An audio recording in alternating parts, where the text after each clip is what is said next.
Greetings and salutations, everyone. My name is Andrew and welcome to my YouTube channel. Today, I'm going to be talking about my Week 3 waiver wire targets for the 2024 fantasy football season. Now, with all the injuries that have taken place in just the first 2 weeks of the season, we all have to hit the waiver wire in order to go ahead and recoup some of the value that we have essentially lost. So over the course of today's episode, I'm going to be talking about the best available players at a variety of different positions: running back, wide receiver, tight end, quarterback, kicker, and defense. So over the course of today's episode, giving you guys my thought process and opinions on each of these individual players. If you're looking for my thoughts on a specific player, there are timestamps down in the description. While you're down there, be sure to subscribe, click the like button down below. Again, we are on our way to 100,000 subscribers. I know we recently surpassed 87,000. Cannot thank you guys enough for all the support. Now, before we get into talking about the running back position, again, for those of you who are potentially not going to hit the waiver wire because you don't have a high priority or used a lot of your fab last week, you can also potentially check out the video that I posted yesterday in regards to buy low targets, players who haven't played well thus far this season, but going forward, you might want to trade for them before they have their breakout performance, and then at that point, you won't be able to trade for them. Now, let's get into talking about the running back position with our number one, of course, the thumbnail of today's episode, Kareem Hunt. It has been confirmed that he is now joining the Kansas City Chiefs as a free agent signing. Of course, Kareem Hunt joining this team because of the injury that unfortunately took place this last week with Isaiah Pacheco, who is expected to miss the next 6 to 8 weeks. Therefore, Kareem Hunt should be the starting running back of this offense going forward because, quite frankly, amongst the three between Kareem Hunt, SAMAJE, PERINE, and CARSON, STEELE, he is the most complete back as it currently stands. And from what we have seen from this backfield over the course of the last 2 games, CARSON, STEELE has only had himself 9 carries for 27 rushing yards, and SAMAJE, PERINE hasn't even had a single rushing attempt and only had himself 2 receptions for 13 receiving yards. Kareem Hunt coming off of a season in 2023 as a member of the Cleveland Browns in a situation very similar to last season in which he came off of the couch. In last season, in 10 games in which he had 10 or more touches for the Cleveland Browns, was averaging 10.9 half PPR fantasy points per game. There is a lot of value to be had within this backfield. Of course, over the course of the first 2 weeks of the season, the running backs of the Kansas City Chiefs backfield have accumulated an average of 15.7 half PPR fantasy points per game. If Kareem Hunt, who is available in 99% of Yahoo leagues, is going to immediately join this team and make an impact, there is a potential where he could be a 10 plus fantasy point player, and that is why I want to prioritize him as my number one running back going into week 3. There's a reason why I waited to go ahead and release week 3's waiver wire video, is because I knew information was going to come out. I just didn't want to go ahead and get ahead of myself and have you guys wondering who you should be prioritizing. We should absolutely be prioritizing Kareem Hunt. We'll talk about CARSON, STEELE, and SAMAJE, PERINE in a moment, but until then, Kareem Hunt is the primary running back we want to have on roster as he rejoins the Kansas City Chiefs organization. The number 2 running back I wanted to mention is BUCKY IRVING. Of course, we know now that after this Detroit Lions game, that Rachaad White, the starting running back of the Tampa Bay Buccaneers, is dealing with a groin injury. Yes, Rachaad White has played 70+% of the offensive snaps in each of the last 2 games, but obviously he hasn't been performing well, and it could be due to this injury. If in fact we were going to see Rachaad White potentially miss time, BUCKY IRVING is his immediate handcuff. And even though BUCKY IRVING did have a strong performance in week 1, it was primarily due to the fact that they were up so many points against the Washington Commanders, and of course it was an easy matchup. BUCKY IRVING is pretty much just a handcuff if in fact we're going to see Rachaad White potentially miss time or potentially lose favor within the running game because of this injury. BUCKY IRVING could have singular value by himself, but ultimately is just a handcuff to a player that is currently dealing with an injury. Now, another player that we want to mention is kind of the same situation. As of right now, the Jets are playing in a short week, taking on the New England Patriots on Thursday night. We know that Breece Hall, the starting running back of the New York Jets, is on the injury report with a quad injury. Hopefully, that is not something that is going to potentially force him to miss the game. But either way, when we talk about BRAELON, he's a player that is the immediate handcuff to Breece Hall. And from what we've experienced just in the first 2 weeks of the season, it would be extremely smart of us to, of course, have the handcuff of Breece Hall on roster. From what we have seen from Isaiah Pacheco, unfortunately the Christian McCaffrey injury, it is in our best interest to have the handcuff to our blue chip running backs. And this specific handcuff is coming off of a week in which he scored 18.6 fantasy points, 7 carries for 33 yards for a rushing touchdown, and also 4 targets, 2 receptions, 23 receiving yards, and a receiving touchdown on just 35% of the snaps. We're seeing a little bit of a thunder and lightning mix between Breece Hall and BRAELON, the youngest player in the National Football League at the spry age of 20 years old.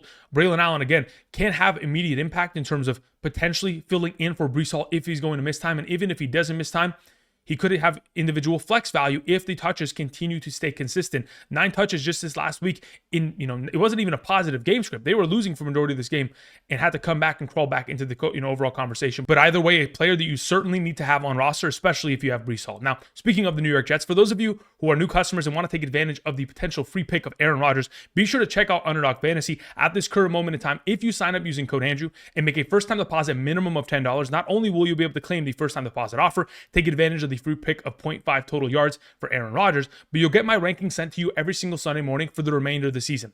These rankings are by position, by tier, half PPR, full PPR, flex rankings in order to help you set your lineups every single Sunday morning. So for those of you who are interested in taking advantage of the opportunity, be sure to check out the map to the right side of the screen to determine your eligibility. And if perhaps you're not eligible based on the map, or you've signed up via my code, somebody else's code in the past, and made a first-time deposit, you can also get my rankings via Patreon and get unlimited questions answered. So for those of you interested, link is also down in the description. Thank you very much for all the support. All right, let's continue on with the running back conversation. A running back that at this current moment is coming off of back-to-back weeks of double-digit touches. Ty Chandler has had 11 and 10 touches in the last 2 games. Those kind of numbers with 35% of the overall offensive snaps played is quite impressive. As long as he's going to continue to get a high volume of overall opportunity, not only is he a handcuff to Aaron Jones, who of course has his history of injuries, but also a flexible option in an advantageous matchup who has upside considering the volume of touches he is currently being given. I know he's rostered in 29% of Yahoo leagues, but should be rostered across the board in over 50% of leagues after this last week. Number 5, we have D'Onta Foreman. It wasn't my expectation that D'Onta Foreman would come into this backfield and play less snaps than Jerome Ford, but outcarry him by 7 total overall rushing attempts. D'Onta Foreman had 14 rushing attempts in comparison to Jerome Ford's 7, which is ridiculous, but we have now gotten into the conversation with Pierre Strong's hamstring injury that we're going to have a 2-headed monster. D'Onta Foreman has proven last season as a member of the Bears, the year prior as a member of the Carolina Panthers, that as a starting running back with a full workload, can be a relevant top 24 fantasy running back. And if Jerome Ford is going to continue to slowly be integrated out of this offense and they're going to favor D'Onta Foreman, then we need to address that. D'Onta Foreman only rostered in 1% of leagues. They take on the New York Giants this upcoming week, which is an extremely advantageous matchup and one friendly matchup specifically for the running backs. Of course, we saw Brian Robinson Jr. this last week torch the run-stopping defense of the New York Giants in week 1. Ty Chandler and Aaron Jones were able to take advantage of it. So why not D'Onta Foreman within this upcoming week, if in fact Ford is going to continue to play second fiddle to Foreman within the rushing attack. Now let's go ahead and let's talk about Carson Steele, because he still is going to be relatively valuable because we're going to need a little bit of time for Kareem Hunt to get into game shape. And until then, Carson Steele could be a value. Like I mentioned earlier, he only has 9 rushing attempts for 27 rushing yards, 0.7 fantasy points, mainly because of his fumble. But again, he is an inexperienced player. This is his rookie season. And going into the year, again, there wasn't really an expectation that Carson Steele would get himself a lot of opportunity. So luckily for many of us, Kareem Hunt was signed, and that is going to make an immediate impact. Carson Steele is a guy that you could potentially throw in a waiver on, but ultimately between Carson Steele and SAMAJE Perine, I honestly prefer to have SAMAJE Perine because I still think that he can get himself more integration within the receiving game, especially based on what we have seen over the course of the last 2 seasons. Andy Reid and the Kansas City Chiefs offense has targeted their running backs over 100 times in each of the last 2 seasons. So if in fact we're going to continue to see a lot of opportunities within the passing game because of the rushing attack not being as efficient in the absence of Isaiah Pacheco, the main benefactors would be Kareem Hunt and SAMAJE Perine in this overall circumstance. Now, another player that I also wanted to mention is Cam Akers. Cam Akers could potentially be a value if Joe Mixon, who is dealing with an ankle injury, obviously got hip drop tackled, really unfortunate, was able to tape it up and still return to the game, but at a limited capacity on Sunday Night Football's game against the Chicago Bears. If, in fact, Joe Mixon is going to be missing time, we know that Dameon Pierce was inactive last week due to an injury. Cam Akers could be the starting running back. So for those of you who have Mixon, you might want to go ahead and pick up Cam Akers just in case that injury is going to continue to bother him for this upcoming week. The final player at the running back position I wanted to mention is Antonio Gibson. Of course, had himself a high volume of overall touches. This is a run-first attack. And first and foremost, they ran the ball 60% of the time this year. And if Antonio Gibson, who has been a relevant top 12 running back in the past, has any opportunity of taking over for Ramondre Stevenson, very similar to last season, in the absence of Ramondre, Ezekiel Elliott was a top 24 running back.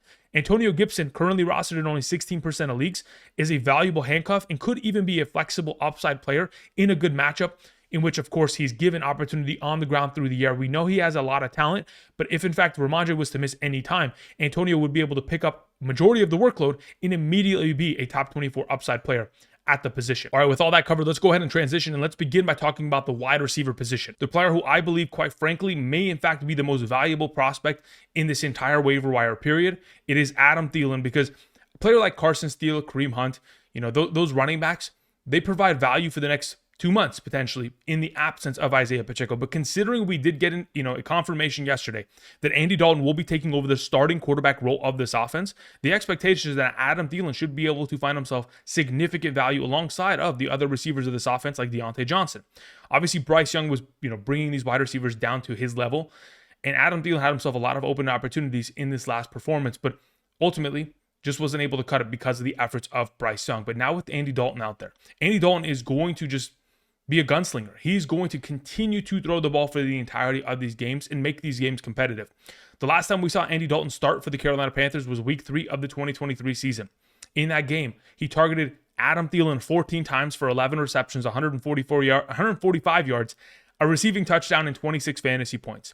Last week, Adam Thielen played 94% of the offensive snaps. He's going to continue to run the vast majority of overall routes within this offense. And even last season, Adam Thielen proved to many of us and carried many of our fantasy teams throughout weeks 2 through 11, where he was averaging 10 targets, 8 receptions, 80 yards, a half a touchdown per game, and 15 fantasy points per game throughout that span of time. He's certainly got a lot left in the tank. And with Andy Dalton taking over the starting quarterback role, it elevates Adam Thielen to an immediate starter as a wide receiver 3. Darnell Mooney's our number 2. He showed that last night there are signs of life to this Atlanta Falcons offense, and as long as Kirk Cousins begins to get more and more comfortable, there's going to be an opportunity to go ahead and unleash the receiving threats for this offense. Darnell Mooney played 100% of the snaps last night. He was given opportunity deep down the field, and Kirk Cousins, we talked about this offseason. Kirk Cousins specifically in free agency recruited Darnell Mooney and told him, come join us with the Falcons. We want you to be a part of this team. We will match any offer that the Chicago Bears offer you. And exactly that's what happened. Darnell Mooney was brought into this organization and is immediately building a rapport with Kirk Cousins. And going forward, they're only going to have more and more upside, having a game in which he had 3 receptions for 88 yards and a receiving touchdown, 16.3 fantasy points, making huge chunk plays down the field. This upcoming week, they're going to need his efforts taking on the Kansas City Chiefs.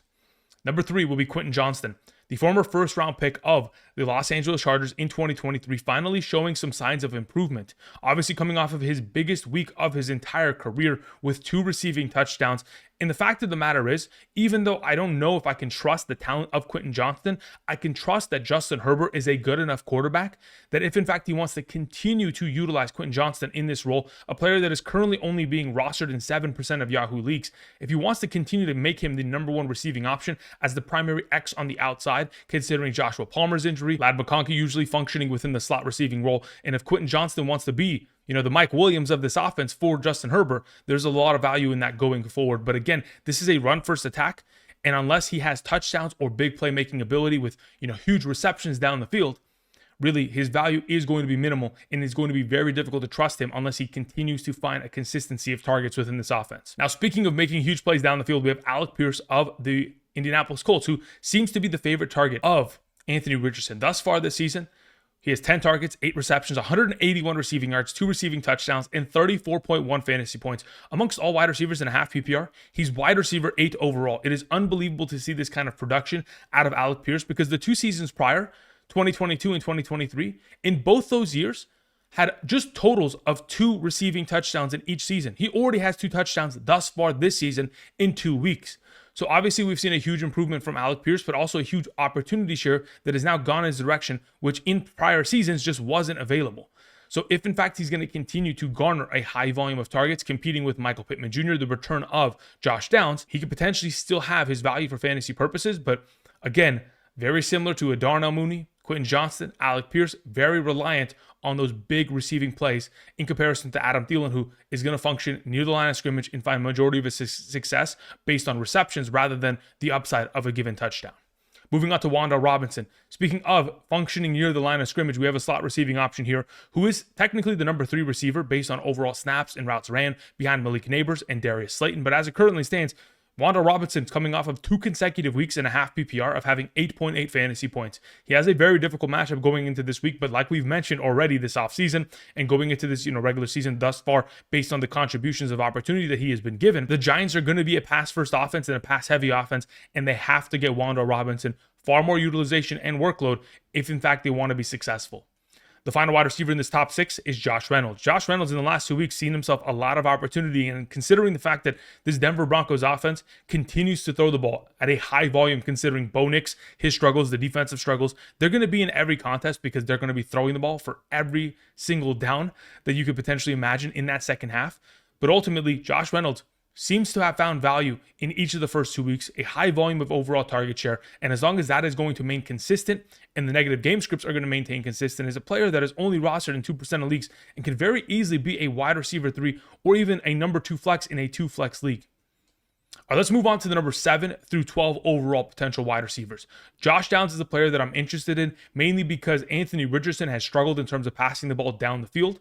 And in this circumstance, if he can find a security blanket in the form of Josh Downs, a wide receiver who was a rookie with him last year, both of them have already built a rapport. So if Josh Downs is ready and active, obviously was dealing with an injury that he sustained in training camp, if he's ready to return, could certainly be of value. Jordan Whittington is another wide receiver I wanted to mention, primarily because the Los Angeles Rams are in complete shambles. Both of their starting offensive guards have had surgery and are the injured reserve. Cooper Kupp, Puka Nacua. The volume of injuries that this offense has sustained leads me to the belief that there's a possibility that this team just continues to trend in the direction of giving their younger players more opportunity. Maybe it's giving Jordan Whittington more opportunities in terms of targets. Maybe Blake Corum gets himself more rushing attempts because, quite frankly, this team is a shell of themselves, and I don't think they're going to be able to consistently win in the absence of some of their offensive linemen and, of course, receivers that really are the entire driving force of this offense. JAUAN Jennings is a short-term potential fix in this circumstance, currently only rostered in 2% of leagues. In the absence of Deebo Samuel for the next couple weeks, we would see far more target share opportunity for JAUAN Jennings. So if, in fact, you are missing Deebo Samuel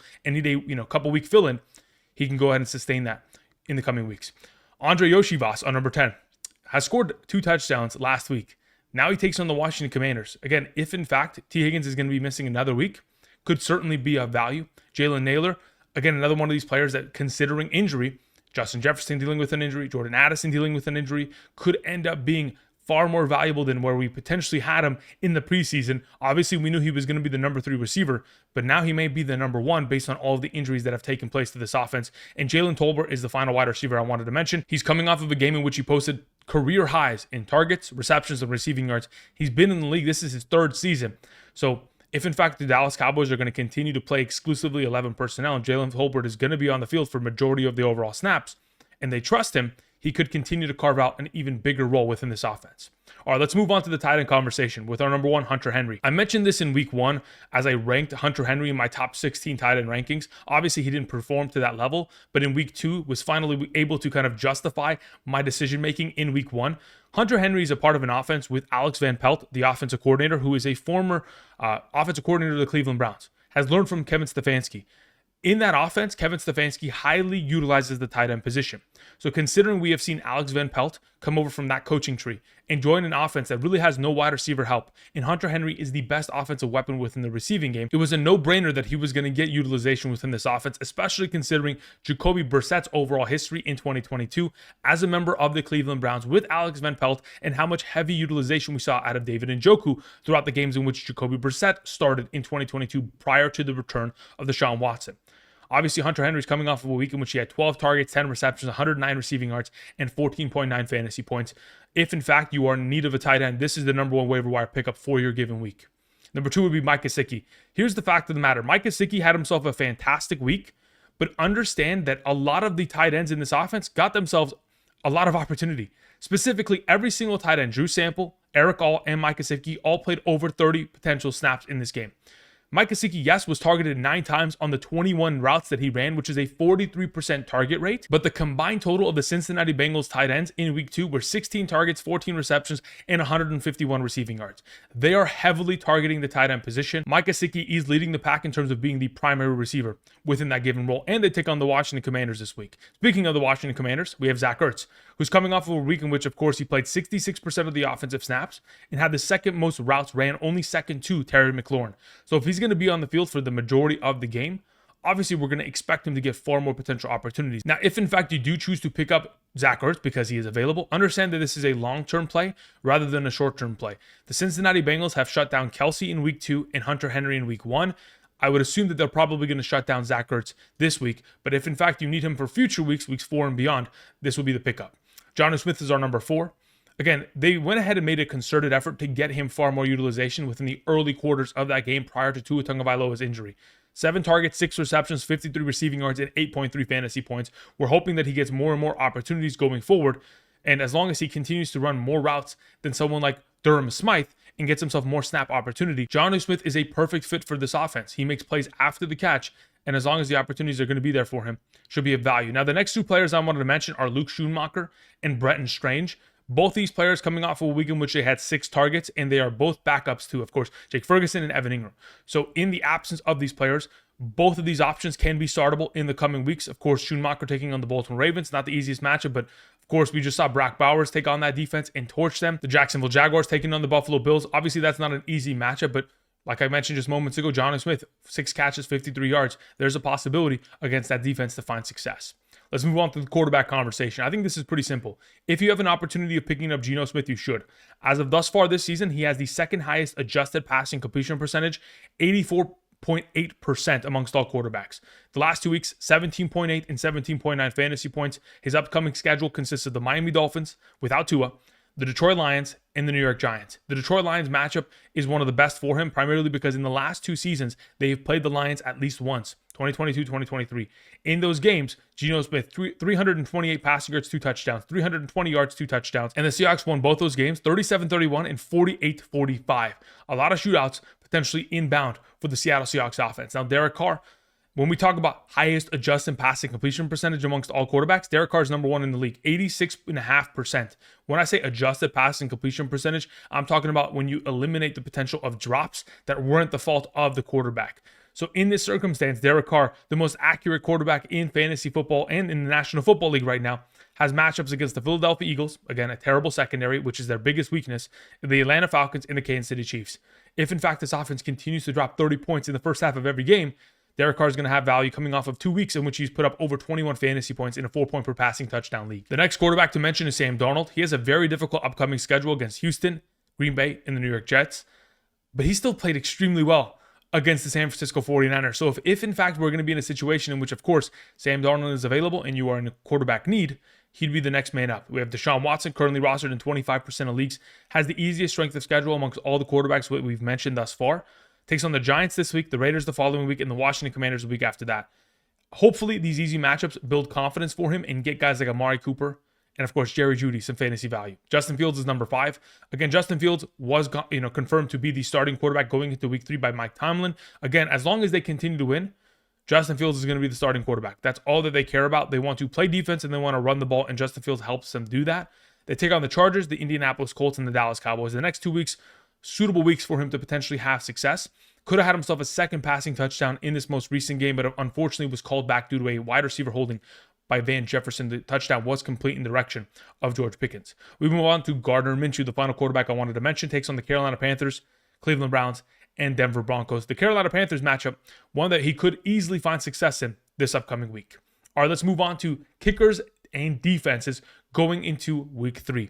Now, if in fact you have potential players that may be available in the form of Dustin Hopkins or Cairo Santos, I know that they're currently rostered in 24 and 21% of leagues. Please do yourself a favor and pick them up first and foremost. They're coming off of weeks of 13 points, 7 points, 13 points, 11 points. Those kickers I trust more than the ones on screen, but again, they are rostered in a higher percentage of leagues.